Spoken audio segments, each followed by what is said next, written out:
We reflect on time. Next year by this time, we may be there. I may have a job. I will have paid back my loan, and we should have a house.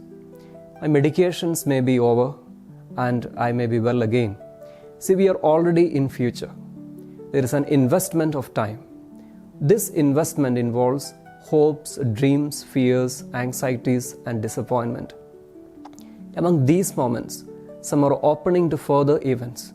All of them have something to fill into our life. As the title of J.T. Fraser's book stands, time is a familiar stranger.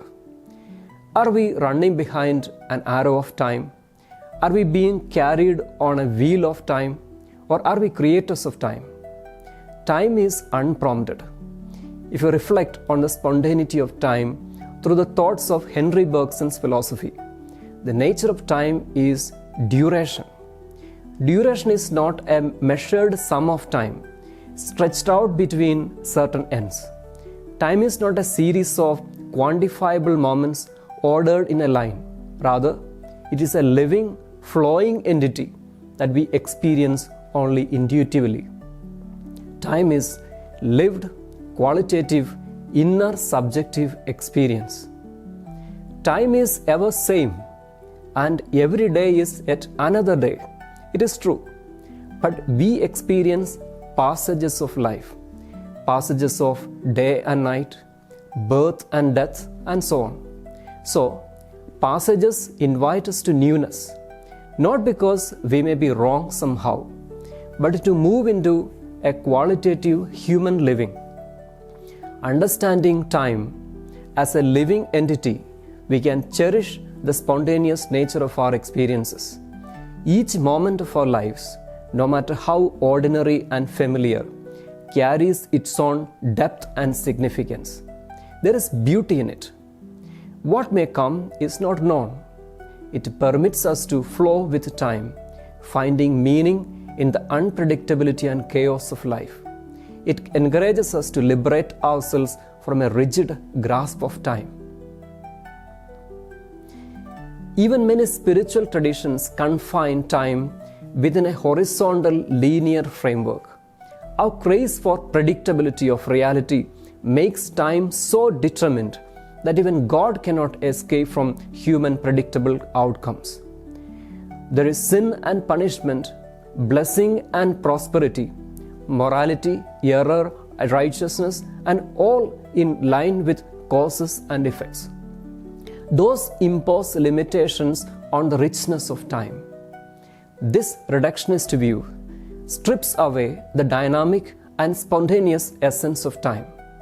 They overlook the complex and creative interplay of moments that constitute our lived experiences. They may fixate on goals and endpoints, neglecting the significance of the journey itself with all its nuances and spontaneity. Often, we value time according to its utility towards a predetermined outcome. What is the use of wasting time like this? Here, time has become transactional. There we miss the inherent beauty of spontaneous existence. The joys, uncertainties, and unforeseen encounters. It is the appreciation of simply being, presencing what we can be in the fluidity of time.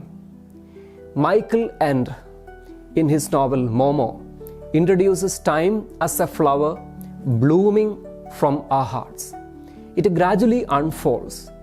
Time is an ever-unfolding tapestry where each moment is interwoven with the past and the future, creating a rich tapestry of experience that defies any form of calculated and quantified form of time.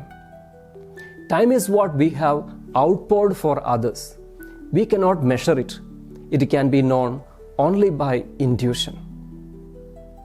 We must begin with courage and hope.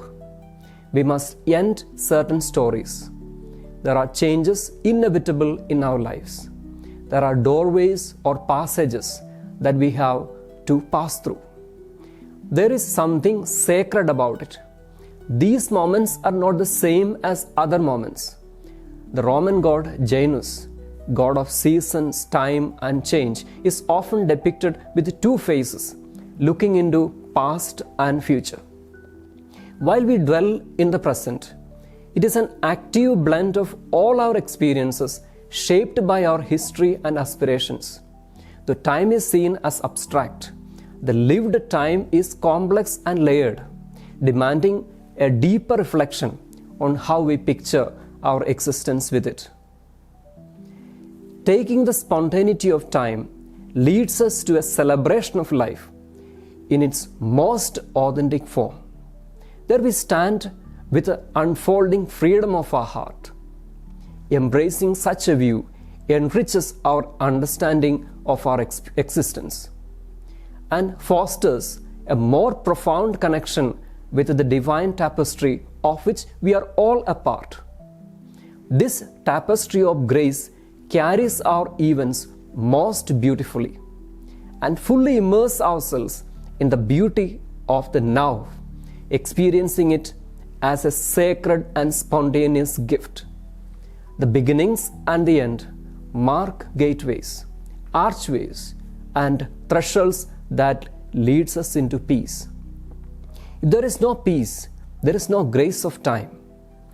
Time is born of terra and chelus, the earth and the sky. Peace, grace, and beauty of time unfold as we have a harmonious living with the earth and the sky. Time is a familiar stranger, but time has a name, Logos, the Word, the beginning and the end, the origin and purpose of all things. Logos is the passage through which all pass, the threshold at which everyone must make a transitional choice for peace, harmony, beauty, and goodness. In Logos, every being unfolds and finds one's own truth. In Logos, one reveals and opens a petal of time. The word unfolds as to time.